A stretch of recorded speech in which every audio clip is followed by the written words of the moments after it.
మేమైతే కొండపై నుంచి కిందకి వచ్చి టెంపుల్స్ తిరగడానికైతే ఒక కార్ మాట్లాడుకున్నాం. కిందకి దిగుతుంటే మాకు టోల్ గేట్ అనేది తగిలిందనమాట.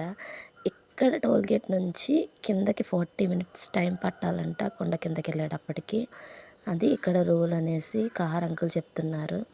అలానే ఇక్కడ చూస్తున్నారు కదా, ఇవన్నీ అలిపిరి మెట్లంటండి. ఇటు నుంచే నడక మార్గం నుంచి వచ్చే వాళ్ళందరూ వస్తారు అని మాకు డ్రైవర్ అంకుల్ చెప్తూ ఉన్నారనమాట. మేము అలిపిరి నుంచే వద్దామనుకున్నాం, కానీ నడవలేమేమో అన్న ఒక సందేహంతో ఆగిపోయాం. నెక్స్ట్ చూడాలన్నమాట.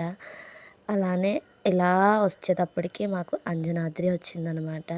మంచిగా ఆంజనేయ స్వామికి దండం పెట్టేసుకొని దీపం పెట్టి మరీ దండం పెట్టేసాము. అలానే మొక్కేసుకున్న తర్వాత కార్ దగ్గరికి వెళ్ళిపోయాం అనమాట. అక్కడ మంచిగా జింకలు మా కార్ పక్క నుంచే వెళ్తున్నాయి, చూస్తున్నారు కదా. చాలా బాగా అనిపించింది. చూస్తుండగానే కొండ కిందకైతే వచ్చేసాం. మేమేమేం ప్లేసెస్ విజిట్ చేసామో చూద్దాం అనుకుంటే నా ఛానల్ని ఫాలో అయిపోండి.